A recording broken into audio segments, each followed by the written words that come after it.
Hallelujah, hallelujah, hallelujah, hallelujah. Destructive measures are underway. As required. Step 2. Open box. Cut. We have parts. And we have more parts. Yeah. Now this one, I'm excited for. If for no other reason than the fact that it's actually getting to use the Hemera Bowden as a direct drive unit. I'm happy that I did the V6 version first because it kind of built the anticipation of using this as what it was meant for, what it was designed for, and that's for a direct drive Bowden. And so I'm really curious to see how this is all going to fit together and play out. And as we can already see, it's going to be exciting. Wow. Okay, and that's good wow. For assembling a V6 Hemera Bowden direct drive Bowden assembly, they had a hyperlink there, which I'm a little disappointed, but makes sense because they had already had the instructions written. Sticker. And these instructions. Oh, now these are instructions that I can get behind. Whoever wrote these instructions, kudos. You did a phenomenal job. This was done by someone who was selling a product, and it is so evident, especially compared to what we've been used to. There is detail, there are pictures, there are arrows, there is coloration of parts, there is everything you could possibly want or in a assembly guide that just ensures that you're going to have the utmost satisfaction assembling something because it's going to work the first time, the way they told you to. And there is no questioning, there is constant verification, just gorgeous. First step here looks like we have our thermistor. This one we use the original thermistor for. For this one I'm not using any sort of Loctite for the reasons I discussed when assembling the V6 tool. We'll use the other tool to actually test and see how effective that Loctite actually is. It shouldn't be effective at all, and I should probably end up retightening those. I fully expect there to be some sort of degradation in the tightness of the screws for the V6 Bowden setup. As for this though, and it is smart to go ahead and check these every once in a while. You'll notice that this does come with a really long heater cartridge, and that's for a stock run on a different printer. You're going to want that, but because this is using connectors for the tool changer so you can like interchange it a lot more easily, we're just going to go ahead and put the shorter one, which they provided in the rest of the kit, into place here and use that. They also specified in here to not use thermal paste on the hot side of this. It is only for the cold side, and that probably does come down to restriction of thermal capacity, where you will literally either burn off or melt off the thermal paste, neither of which is good. But if you burn it off, you're potentially going to be causing toxic fumes to be present in your work environment or living space. That's just not good. Apply it liberally, and there really is only one location. And see, they already have the Bowden setup installed here. I want to see if they provided a clip for that at all. But for this, the other side is threaded where the filament will be coming out of, and we will nicely rotate this in. It looks like it's going to come to a stop with that flange, so I don't want to put too much torque on here, but I will use the heatsink to finger tighten that, and then any adjustments we want to make, we will loosen this nozzle, turn the heatsink to whatever position we want, and then retighten the nozzle there within a limited range. Alright, they're having a screw in the fan using self-tapping screws. This is aluminum, so it's not a huge deal, but I do want to check if there are actually self-tapping machine screws or if they're like self-tapping metal screws. It looks like these are self-tapping metal screws. The thread on it is not very aggressive. Like, it's aggressive, but it's not there to be used for plastic or woods. Like, it'll pass through, but it won't. It's not designed for any sort of substantial hold or plastic or wood. They want wire facing up here, and then we only have 2 screw holes, so we'll gently line one and then drop this other one in. Align it. These are some really short screws. It's concerningly short because these won't go in very far at all. But I wonder if that's due to that self-tapping nature where it's generating the screw threads, so it might over torque something. But at the same time, I know I want this fan rigidly on here. It looks like that's it for assembling this. It should have a method or a direction that it wants the heating block to orient in here, and it does. It wants this heating block to be facing out this direction. All we'll do is take this, just loosen it enough where we can rotate it this way. It's actually unthreading it a partial turn, but that's okay. Align it to whatever amount that you would like. I want to tension it just a little bit by finger tightening this, align it pretty well. They do recommend tightening it when it's hot, when this hot end is hot, which makes sense because the metals are going to expand, contract differently. They'll be in their final state. That way it's torqued while hot and it won't expand and loosen on you while you're printing. And that'll be done on this hot end, on your V6 hot end, any 3D printer hot end. I'm putting the boot on now because I want to, not because I need to. I almost forgot last time and I don't really want to run into that again, so we're just going to start with it. I have a collection of parts here. They need to be cleaned up, so I'm going to set some stuff aside and do a little speed up of putting our parts.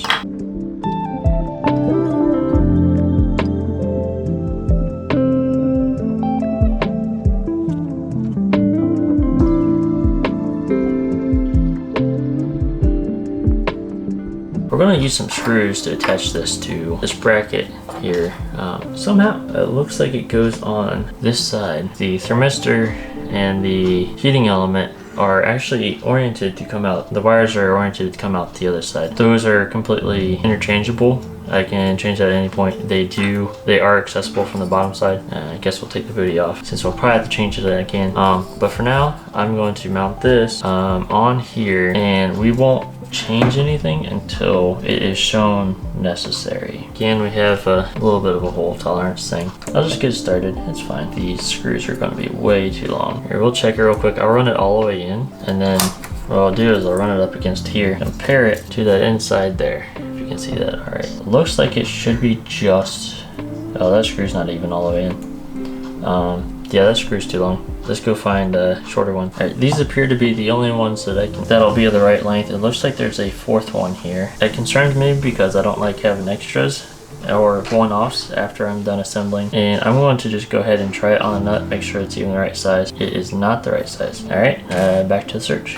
My bad, I was looking at the wrong thing. They are panhead screws. And it looks like we have 1, 2, 3, 4, 5, 6, at least 7 more. So I'm going to be perfectly happy using these and the estimation, understanding, whatever, that they are the correct screws. And if you're wondering why I didn't check it this time, I mean, I can show you here real quick that it's going to be the right length. They are considerably shorter than the other screws that I was trying to put in the first one in these. And so I'm not really overly concerned about that, about them being like too long here. And as we can see here, there's plenty of room in between the end of the screw and the bottom of that channel.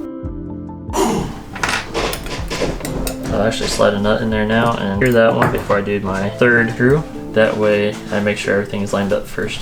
So I'm actually running into an issue where the screw is wanting to cross thread with the nut. So I want to back this out real quick and then make sure that this threads in the plastic are stripped so that I can better start it with the screw. Screw into the nut. There we go. One more. So I think I forgot Loctite in this other one. All good. It doesn't even say to use Loctite. I'm just doing it because I want to. So this is the worst part is I'm trying to strip the plastic threads and then also tighten the nut. And I don't want to over tighten that nut, but I also don't want to leave it loose because I had plastic threads there. This one's actually stripping it, and then now we're tight. And this one I know is going to be tight right away because I already stripped the threads. And that is this bracket. Cool, we get to jump right into the tool plate. It's like fan to the right side, and then, all right. This is where we're gonna just go ahead and turn this around real quick. Or I'm gonna turn around because it's already running into that plate and causing issues.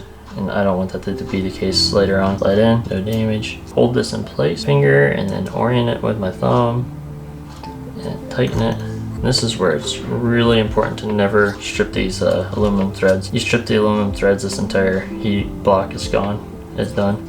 You have to go buy a replacement. It's your fault because, or my fault, I guess, if I strip it. So it's a touchy situation. On the bright side, though, it looks like that little bit of movement that wasn't from the throat here coming through, unscrewing. It was the heat block that came undone just a little bit. All good. All right. So now that that's on the other side, go ahead and set this in here.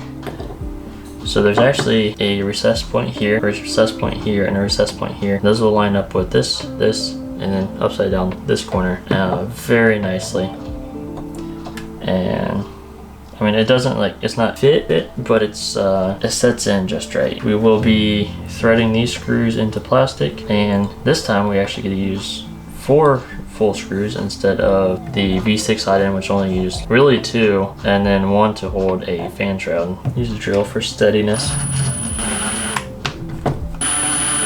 Once they're started, I'm not really too concerned because they're already lined up, and once they're lined up I can use any driver I want really. That alone, like I haven't even tightened the screws, but they already put a bind on it, which means that I'm not really going to get an opportunity to align it using the countersink portion of the screws. Like it'll align it a little bit, but nothing significant.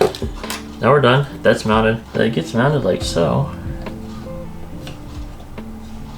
I'm definitely going to be changing this fan shroud out if I can find any alternatives, because that's really far from the nozzle and just not a great design. And then also it's like holding this entire fan on here by itself. Like it's not bad or anything, it's just not good. It can be done better, and hopefully someone already went through the effort of designing one that's better. If so, I'll of course attach any links that I use. Going to assume one of these.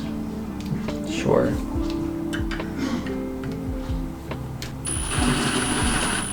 Probably aren't the right screws.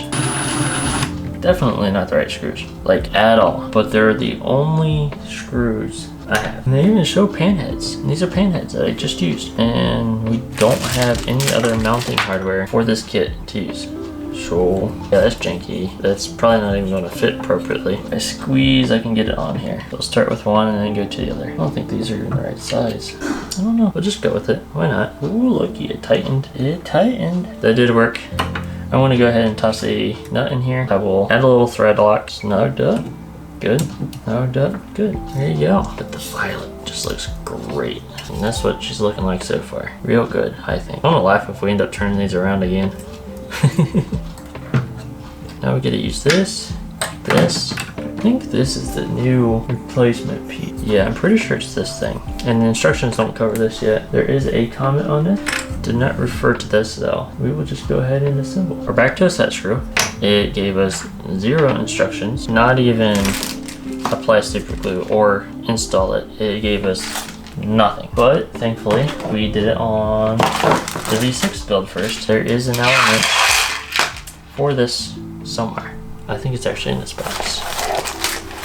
Actually, I know it's in this box.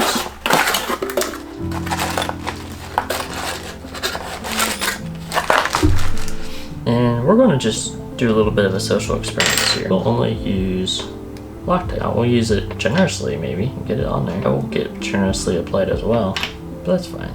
Slip it through the hole, start it into the thread. As before, tighten this down until we start to feel contact. Oh, right there. That's installed. It'll cure in 20 minutes. A little bit slower than super glue, but that's okay. And then, let's see here. It looks like this goes on the top side like so. I'll do my thread removal here. So this actually goes on the top side like this and over this little piece. That was from the V6 setup. And this isn't going to actually mount directly to the platform anymore. I think it uses this to offset it and mount properly. We'll go with good enough. It seems to line up pretty well. Not great, but not terrible. Something like laying like this, and it screws in there. Like it cap screws. We will position this on here, and then, like, look at that. That's no thread start. I'm replacing the pan head screws with these available socket head cap screws. I think it might be a slightly larger size, but so far it's going just right in if it was meant to. It'll give us significantly more depth, and this will make sure that the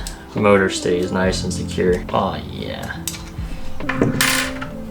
Nice and torquey. I like it.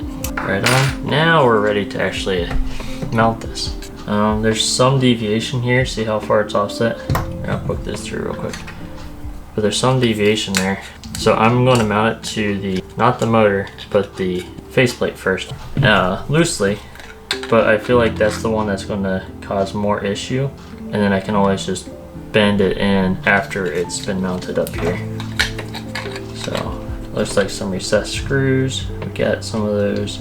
Let's drop those in here real quick. We have reached a new standard of impeccable. Once again, we're saved by having a second kit. There's actually an extra one in the V6 kit, so I'm going to grab that. We're just going to go ahead and torque him down and then rely on the elasticity of plastic to help us mate this final hole setup. And look, it came out pretty good. We'll just drop a nut in here. little bit of thread locker to use. Tight, but not too tight. One more. Hopefully you can kind of see this where it goes through and it kind of grabs that nut. We should be able to see it grab the nut and then pull it towards the plastic that we're attaching. See it rotating, so it's there to grab. And it's pulling it over. Yep. And we just snug it up here, and that'll be that. This makes a lot more sense that they're using an interface piece here, because now they're also using plastic interface here. There's a very large moment here. I would have much rather see this been all one piece and have some pretty significant chamfers here, lots of body to help hold that in. I think they're relying a lot more on this piece to actually hold the motor, and this is just kind of like an affirmation, and it's probably actually more to hold this, and you're relying on the motor to hold this. And probably find that out here why in a bit. You remember from the other one where it said to insert the grub screw first and then assemble everything. Well, we're at the assembly stage and it's saying to actually do the grub screw last. I like to put it in first because then I can control both parts better. So I'm just going to go ahead and put this in first, just enough to get it started, that's all. Threads will pull through the rest of the way. So that's there. And then same thing for running the threads out of it. Go ahead and attach this.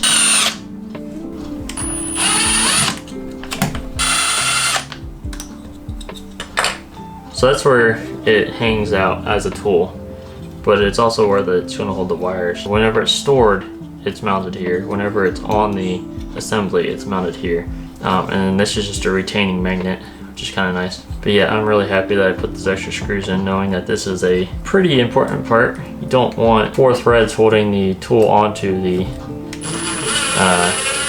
chassis. At least I don't. You might.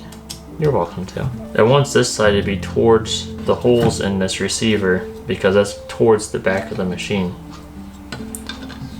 And I didn't really notice it on the other one. Didn't really have reason to.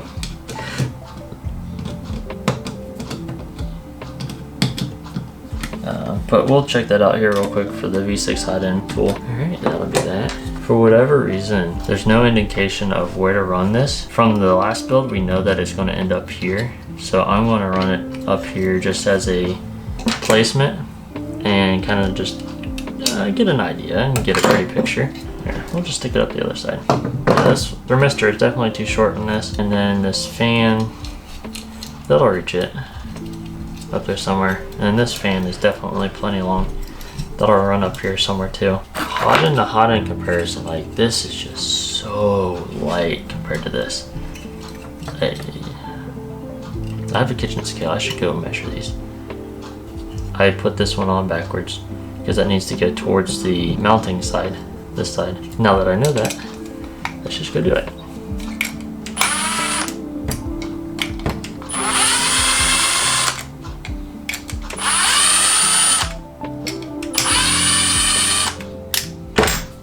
Than those ones are. And I say a lot, a couple millimeters though. Definitely not insignificant amount. Do it there. Place you down on it. And that could have gotten turned around whenever I was I went to fix the the Bowden adapter. Yeah, I would love to have a fan version of this on here. I think that'll go over a lot better. Unfortunately, it requires a different setup, but if someone has one available, I will definitely be grabbing it. Otherwise, we are done with these two. Let's assemble the 2 docks here real quick. They're pretty straightforward. I'll do one and then do the second one off camera because it doesn't really need to be on camera for it. I think they literally sent it to us because it had the shorter tail on it. I'll take it. Maybe it has a deeper or more recessed sockets too, where the screw that was stripping before might get a slight bit of a purchase. Now we have a shorter tail here, and we can run him inside. Yeah, gotta cool this entire piece down as fast as possible with the heat sink being right there. I think this is ready for a volcano to be put on the end too. I would assume as much, since it's such a massive fan and it needs to keep this so cool that it can accommodate the volcano without upgrading the fan at all. But I don't know that for certain. Oh yeah, I gotta put the boot on. I almost forgot that again. Slide this on, gorgeous. Now this one I kinda sorta understand using super glue, because this is a neodymium magnet that they're recessing into here, and they're recommending that you just, now I get to apply super glue. Well, guess that'll work. Throw this in, get that to sink to the bottom. It sinks to the bottom pretty decently, but I'm not too sure why we're going through the hassle of super gluing the sides. I'm just going to stick some in here now that'll kind of basically prevent it from coming out, backing out. But honestly, if I was smarter, I thought about this earlier, I would actually fill that in with hot glue, and it'd be perfect, because you could just fill that in with a hot glue, and then whenever you need to remove it, it's not like permanently in there. Now this magnet is permanently in here forever, for better or for worse. And while that's drying, we can go ahead and pursue our alignment pins. They just go in here like this.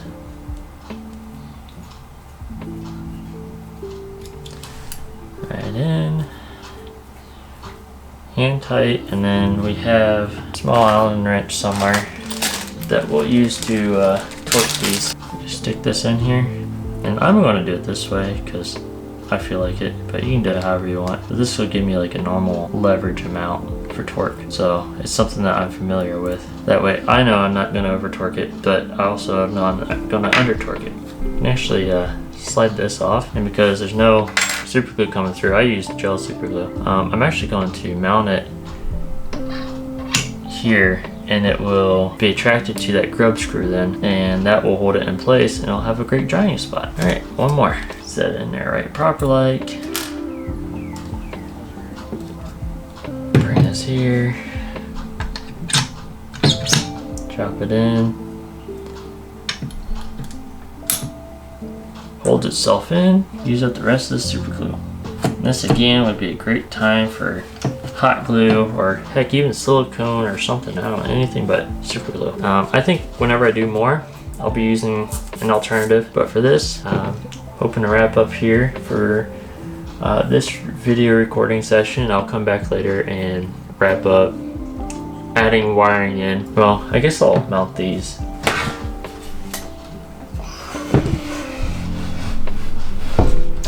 Oh, perfect. We're back at it, and we're looking right here. I'll go make sure you can see. This is going to be the Hemera tool that we do first. Something like this.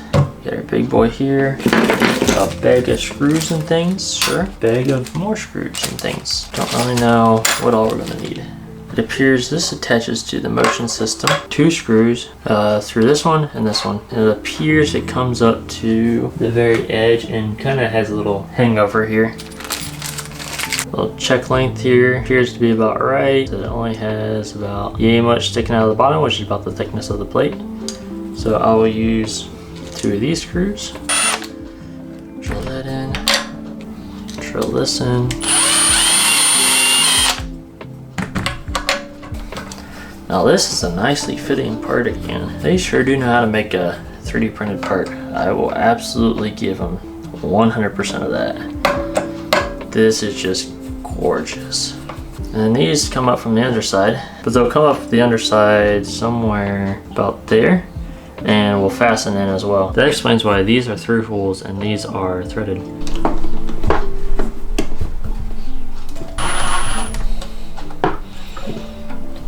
Yeah, that's kind of sort of tight.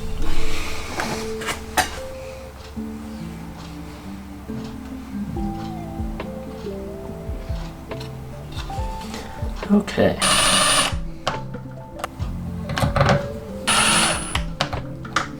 And yeah, so there's just a hole right here on the top side to insert a grub screw with. And I can go in a good bit.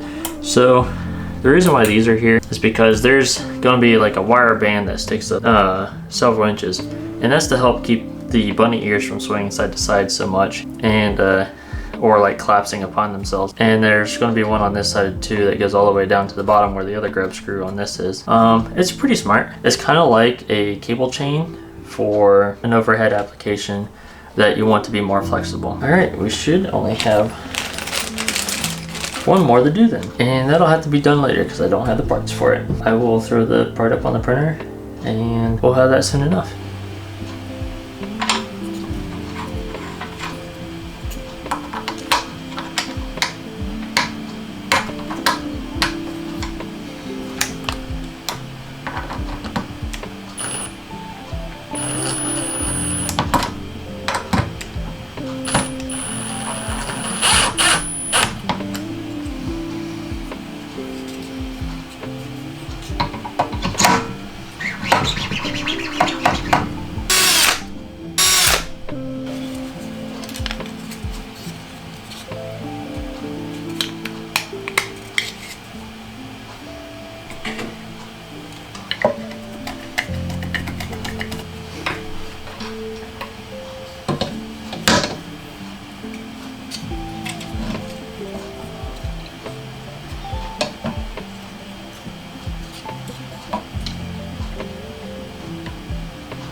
This might worry some that I'm putting this on the inside. It should definitely be short enough where it's going to fit without interference, like without actually sticking on the inside. So that grub screw is actually going to rest entirely within that. Like, it'll be entirely embedded by the time I'm done. But I will leave it out a little bit for right now until that metal strip is installed. And it's just a matter of time. Should be actually pretty soon here.